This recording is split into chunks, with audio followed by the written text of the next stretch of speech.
श्री सच्चिदानंद सद्गुरु साईनाथ महाराज की जय। अनंत कोटि ब्रह्मांड नायक राजा धीराज योगीराज परम ब्रह्म श्री सच्चिदानंद सद्गुरु साईनाथ महाराज की जय। श्री साई सच्चरित्र अध्याय 38। जो मस्जिद की सीढ़ी चढ़ता है उसके कलेश मिट जाते हैं।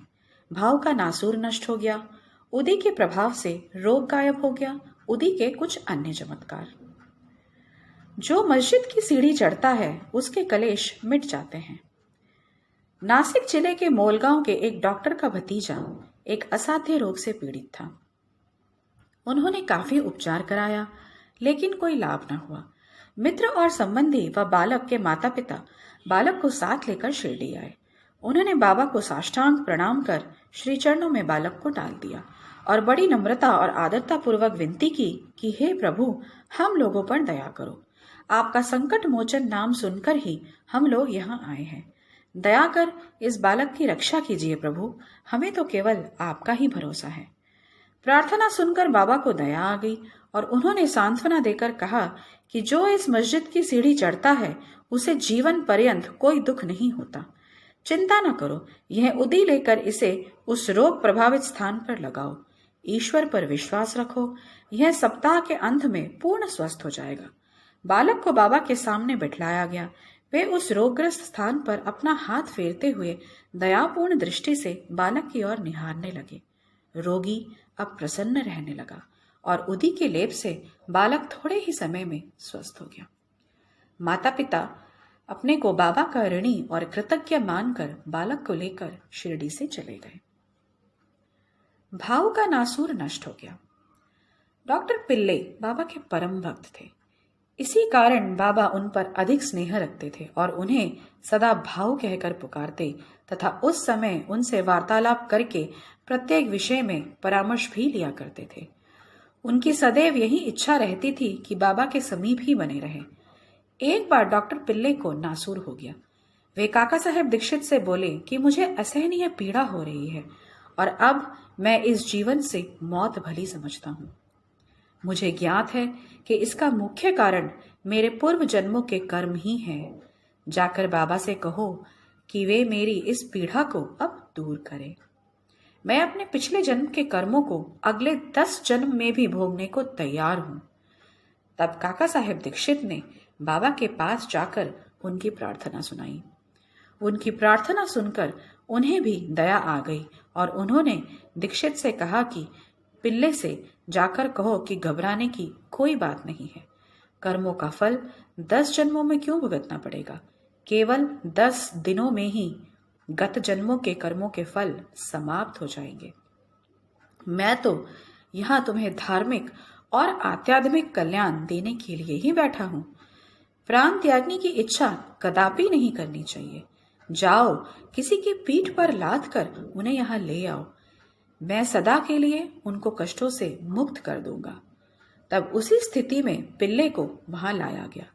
बाबा ने अपनी दाहिनी और उनके सिरहाने अपनी गोदी रखकर सुख से लिटाकर कहा कि इसकी मुख्य औषधि तो यह है कि पिछले जन्मों के कर्म फल को अवश्य ही भोग लेना चाहिए ताकि हमेशा के लिए छुटकारा हो जाए। हमारे कर्म ही हमारे सुख दुख के कारण होते हैं, इसीलिए जैसी भी परिस्थिति हो उसी में संतोष करना चाहिए। अल्लाह ही सबको फल देने वाला है और वही सबकी रक्षा भी करता है। ऐसा विचार कर सदैव उनका ही स्मरण करो। मैं ही तुम्हारी चिंता दूर करूंगा। तन मन धन और वचन द्वारा उनकी अनन्य शरण में जाओ, फिर देखो कि वे क्या करते हैं। डॉक्टर पिल्ले ने कहा कि नाना साहेब ने मेरे पैर में एक पट्टी बांधी है, परंतु मुझे उससे कोई लाभ नहीं पहुंचा है। बाबा ने कहा, नाना तो मूर्ख है, वह पट्टी हटाओ नहीं तो मर जाओगे। थोड़ी देर में ही एक कौवा आएगा और वह अपनी चोंच इसमें मारेगा। तुम शीघ्र ही अच्छे हो जाओगे। जब यह वार्तालाप हो ही रहा था तभी अब्दुल, जो मस्जिद में झाड़ू लगाने या दिया बत्ती साफ करने का कार्य करता था, वहां आया। जब वह दिया बत्ती व साफ सफाई कर रहा था तो अचानक ही उसका पैर डॉक्टर पिल्ले के नासूर वाले पैर पर पड़ा। पैर तो सूजा ही हुआ था और फिर अब्दुल के पैर से दबा तो उसमें से नासूर के 7 कीड़े बाहर निकल पड़े। कष्ट असहनीय हो गया। डॉक्टर पिल्ले चिल्ला पड़े, किंतु कुछ ही समय में वे शांत होकर गीत गाने लगे। तब बाबा ने कहा कि देखा, भाऊ अब अच्छा हो गया है, वह गाना गा रहा है।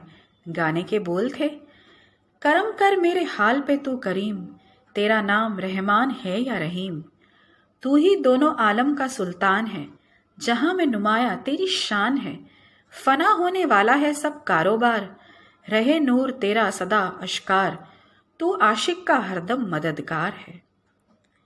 फिर डॉक्टर पिल्ले ने पूछा कि वह कौवा कब आएगा और कब चोंच मारेगा। बाबा ने कहा, अरे क्या तुमने कौवे को देखा नहीं? वह अब नहीं आएगा। अब्दुल, जिसने तुम्हारा पैर दबाया, वही तो कौवा था। उसने चोंच मारकर नासूर को हटा दिया, और अब फिर वो क्यों आएगा? अब जाकर वाड़े में थोड़ा विश्राम करो, तुम शीघ्र ही स्वस्थ हो जाओगे। उदी लगाने और पानी के साथ उदी को पीने से किसी औषधि या चिकित्सा की जरूरत नहीं है, और तुम 10 ही दिनों में निरोग हो जाओगे। जैसा कि बाबा ने कहा वैसा ही हुआ। उदी के प्रभाव से रोग गायब हो गया। श्यामा के एक छोटे भाई बापाजी सांवली विहीर के पास रहते थे। एक बार उनके पत्नी को गिल्टियों वाला प्लेग हो गया। उसे ज्वर हो गया और उनकी जांच में प्लेग की 2 गिल्टियां निकल आईं। बापाजी दौड़कर श्यामा के पास आए और सहायता के लिए बाबा के पास चलने को कहा। श्यामा भयभीत हो उठे। उन्होंने सदैव की भांति बाबा के पास जाकर उन्हें नमस्कार किया और सहायता के लिए उनसे प्रार्थना की तथा भाई के घर जाने की अनुमति भी मांगी। बाबा ने कहा, इतनी रात को कहाँ जाओगे? केवल उदी ही भेज दो। बुखार और गिल्टी की चिंता क्यों करते हो? भगवान तो अपने पिता और स्वामी है, वह शीघ्र ही स्वस्थ हो जाएगी। अभी मत जाओ, प्रातःकाल जाना और शीघ्र ही लौट आना। श्यामा को तो उस मृत संजीवनी उदी पर पूर्ण विश्वास था। उसे ले जाकर उनके भाई ने थोड़ी सी उदी गिल्टी और माथे पर लगाई, कुछ जल में घोलकर अपनी रोगिणी पत्नी को पिला दी। जैसे ही पत्नी ने उसका सेवन किया, वैसे ही पसीना प्रभावित होने लगा। ज्वर मंद पड़ गया और पत्नी गहरी नींद में सो गई। दूसरे दिन बाबा को अपनी पत्नी के स्वस्थ देखकर बड़ा आश्चर्य हुआ। दूसरे दिन जब श्यामा बाबा की आज्ञा प्राप्त कर वहां पहुंचे तो भाई की स्त्री को चाय बनाते देखकर उन्हें बड़ा ही आश्चर्य हुआ। अपने भाई से पूछताछ करने पर उन्हें पता चला कि बाबा की उदी ने एक ही रात्रि में ही रोग को समूल नष्ट कर दिया है। चाय पीकर श्यामा शिरडी लौट आए और बाबा को प्रणाम कर बोले, हे देवा, यह क्या नाटक है? पहले बवंडर उठाकर हमें अशांत कर देते हैं, फिर हमारी शीघ्र सहायता कर सब कुछ ठीक ठाक कर देते हैं। बाबा ने उत्तर दिया, तुम्हें ज्ञात होगा कि कर्म पथ अति रहस्यपूर्ण है।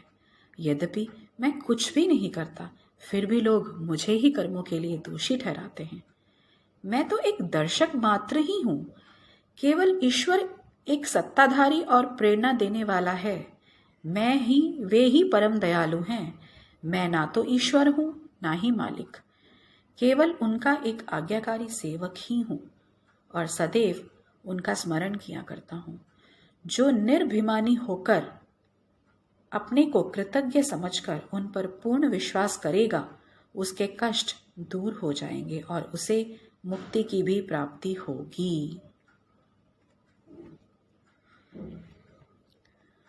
उदी के कुछ अन्य चमत्कार। एक ईरानी छोटी कन्या घंटे घंटे पर मूर्छित हो जाया करती थी। जब विविध उपचारों से भी उसे कोई लाभ न हुआ, तब कुछ लोगों ने कन्या के पिता से बाबा की उदी की बड़ी प्रशंसा की और कहा कि विले पार्ले बंबई में काका साहेब दीक्षित के पास से उदी प्राप्त हो सकती है। तब ईरानी ने वहां से उदी लाकर जल में घोलकर अपनी बेटी को पिलाया। प्रारंभ में जो दौरे 1 घंटे के अंतर से आया करते थे, बाद में वे 7 घंटे के अंतर से आने लगे और कुछ ही दिनों में वह पूर्ण स्वस्थ हो गई। हरदा के एक व्यक्ति को पथरी का रोग हो गया था। यह पथरी केवल शल्य चिकित्सा द्वारा ही निकाली जा सकती थी। लोगों ने उसे भी ऐसा ही करने का परामर्श दिया। वह बहुत ही वृद्ध और दुर्बल था। इस हालत में उसकी व्याधि का इलाज ही क्या हो सकता था। इसी समय नगर के इनामदार भी वहां आए हुए थे, जो बाबा के परम भक्त थे, तथा उनके पास उदी भी थी। कुछ मित्रों के परामर्श से उनके पुत्र ने उनसे कुछ उदी लेकर अपने वृद्ध पिता को जल में मिलाकर पीने को दी। उदी के पेट में जाने से 5 मिनट में ही पत्री मल मूत्रेंद्रिय मार्ग से बाहर निकल गई और वह वृद्ध शीघ्र ही स्वस्थ हो गया। इसी तरह बंबई के कायस्थ प्रभु जाति की एक महिला को प्रसव काल में बड़ी ही पीड़ा होती थी। इसके उपचारार्थ उनके एक मित्र श्रीराम मारुति ने सुझाव दिया कि यदि यह पीड़ा से मुक्ति पाना चाहते हो तो अपने पति को शिरडी ले जाओ। पुनः जब उनकी स्त्री गर्भवती हुई तो वे दोनों पति पत्नी शिरडी आए और वहां कुछ मास तक ठहरे। वे बाबा के नित्य सेवा करने लगे। उन्हें बाबा के सत्संग का भी बहुत लाभ हुआ। कुछ दिनों के पश्चात जब प्रसव काल समीप आया तब सदैव की भांति गर्भाशय के द्वार में रुकावट के साथ बड़ी पीड़ा होने लगी। थोड़ी ही देर में एक पड़ोसन आई और उसने मन ही मन बाबा से सहायता की प्रार्थना की और जल में उदी मिलाकर उसे पीने को दिया। तब केवल 5 ही मिनट में बिना किसी कष्ट के प्रसव हो गया। श्री सच्चिदानंद सद्गुरु साईनाथ महाराज की जय।